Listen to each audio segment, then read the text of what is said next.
Welcome back again. It's me talking about stuff I don't know shit about.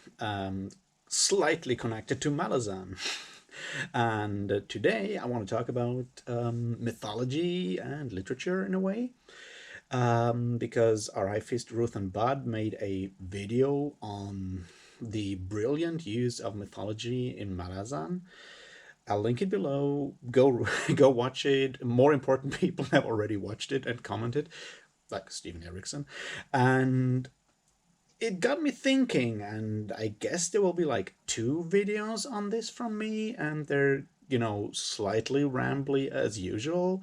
But today I want to talk about mythology, literature, fantasy literature, and what it may mean for us, how we could read fantasy literature, and the Malazan Book of the Fallen in particular. So let's do this. Cheers.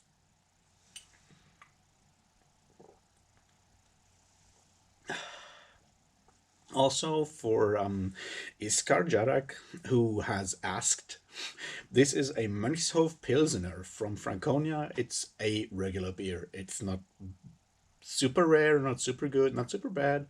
It's just what was available. I personally enjoy their dark beer more than the Pilsner, but this one is still good. Also, my flatmate paid for it, so who am I to complain, right?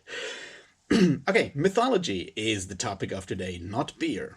And mythology is like what Ruthen quoted that thing that Steven Erikson said in a panel on the origins of fantasy literature, where Erikson said, yes, the actual source of like the beginning of all literature is mythology, and that's pretty good, and that's true. I thought that was like something we all agreed on anyway, but maybe not.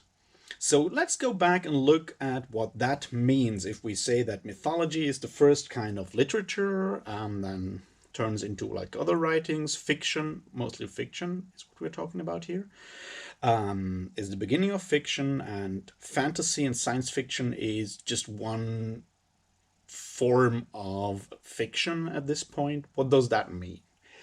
Now, when we look back at what mythology does, or used to do, we can basically assume, and obviously I'm not a scholar of mythology as such, but what we can look at is, what we can assume is that mythology, in the broadest sense, was the attempt of humans to make sense of their world.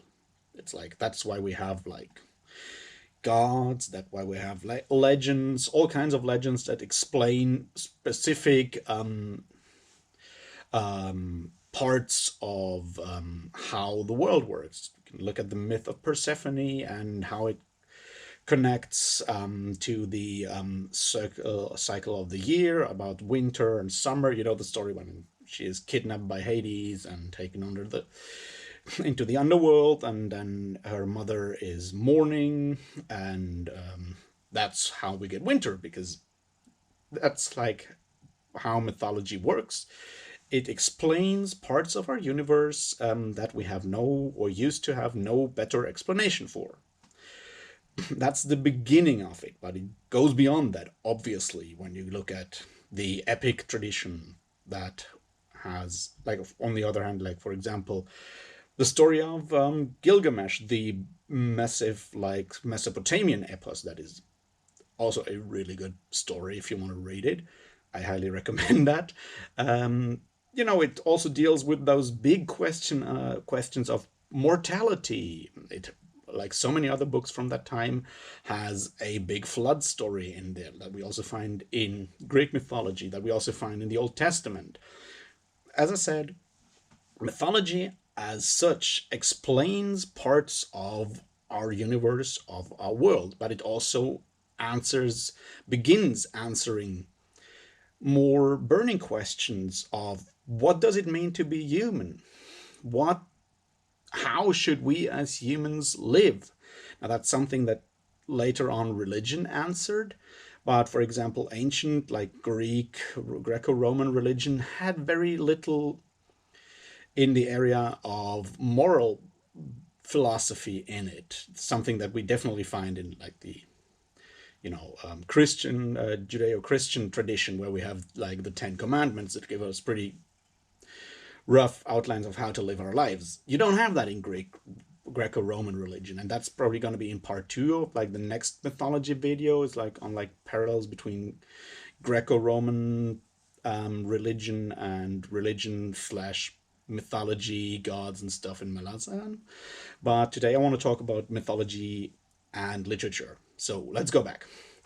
Mythology and what comes out of it, like the epic tradition with Homer and Hesiod and so forth, they answered the question of how to live a life as a human being, what it means to be human. They answer the big questions of the human condition. Now, if I were an educated person who kind of prides himself on being educated, I would say condition humaine, because that sounds more, educated, but forget that. The question is, what does it mean to be human? The human condition. And that's something that literature in general that fiction has always tried to answer, and there's reasons for that. And for that, we better look into another question, and that's the question of knowledge and where we gain it. Now, there's like certain different ways of defining knowledge, and now that there is the classical definition of knowledge is something we find from like the ancient Greek definition. It stems from Plato, and it says knowledge is true it's true opinion that's based in facts. Now that basically means if I believe something to be true, and it is, and I have reasons for that, and the actual, like, my opinion that I have reasons, like reasonable opinion that is true, if I have good reasons to believe something to be true and it turns out to be true, then I can say I know that this is the case. All right, that's the classical definition. Now, there's obviously issues with that. We're not going to go into like the whole Gettier problem issue, because this is not a philosophy class, I hope. But when you think of this definition of knowledge, it basically makes it very clear that it's only factual knowledge, factual information that you can have this kind of knowledge of. It's like, I believe this and this is the case, and I can check, and it is the case, so yeah, I know X. This is factual knowledge. Now we think about that, and we realize there's a lot of knowledge that we would say, I know X, and there's a lot of that knowledge that when you look at it is not covered by that.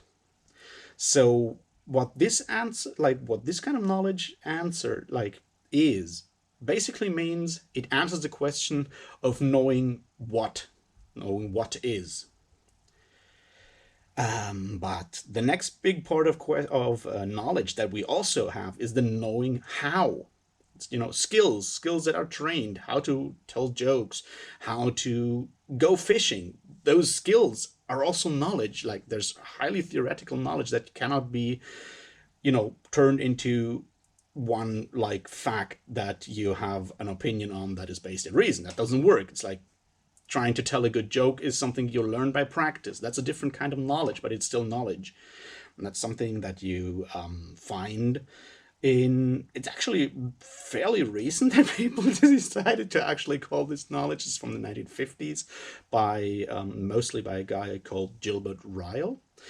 That's the second part of knowledge, but this still doesn't cover all kinds of knowledge. And we come to the part that fiction can maybe help us with. And this is something that's fairly recent in some parts of philosophy and some parts of philosophy of fiction and philosophy of literature, which is broadly speaking part of the aesthetics, which means more than just how pretty something is when you look at it from a philosophical perspective. And we can maybe look at it as knowing what it is like. That's basically what we're looking at. which is the condition, the human conditions. Like, what is it like to be in a certain situation? Now, there's like two ways to find out. Like, actually, there's one way to find out, which is be in that situation. But obviously, there's a lot of situations I, as a person, can never go into because obviously I am bound by like physical limitations. I will never be able to find out how it is to grow up in Central America or in India or wherever because obviously I am not there. I was not there when I grew up. I did not grow up there. But is there maybe another way to kind of get close to that? Because that would be really helpful for us to understand what it means to be human, to take up new, different perspectives, to yeah, to be able to put myself into a certain perspective, into a certain situation in my mind. And that is something that art in general is maybe one of the best, if not the best, source we do have. And as we hopefully all agree, literature and fiction is part of the arts, right? And as such, it is a continuation of mythology. Mythology that we already discussed as being a way of humanity to answer the big questions of what to do, how to live, and how the world works. Now, how the world works and how the universe works is something that at this point mostly, hopefully, like this, we decide we can agree on that that's something that science explains, like how the universe works. But the other questions, like how should we live in this universe that we have maybe physical rules for? How should we as humans live there? That's something that's still up for debate. Also, the questions: what is it like to live in that situation? The human condition is not answered by physics, or at least not in the way that we want it answered, because we don't want like a biological, physical answer for that. We want to know how it feels to be human, and that's something that the arts do for us in general. Now, it's something that obviously is more like when you study that kind of philosophy, you spend a lot of time reading, talking about books by Henry James mostly, or Leo Tolstoy. Those are like really favorites of, of academic philosophers for some reason.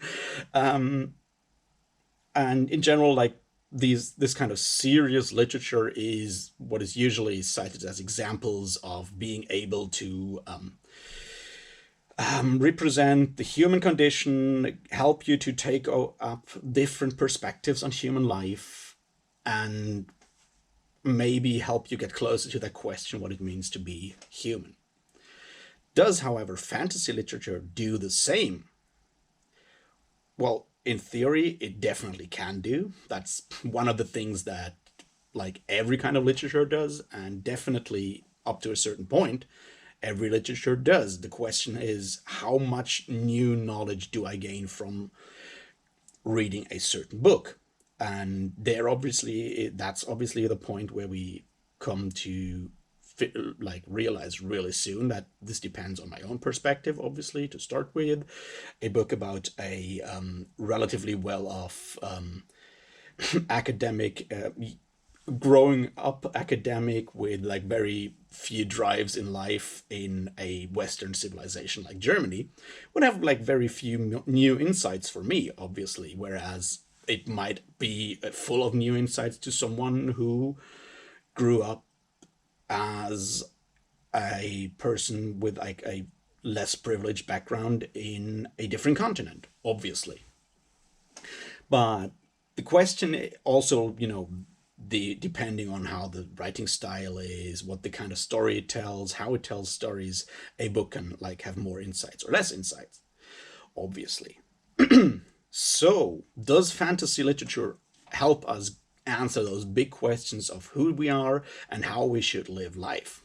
Well, that's a different thing.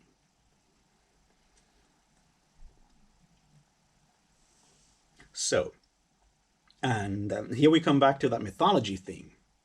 That if a book takes seriously its heritage as our modern day mythology in a way, there's different mythologies out there, but if we take fantasy literature as one possible way of like modern day mythology, then definitely fantasy literature has to help us answer those big questions.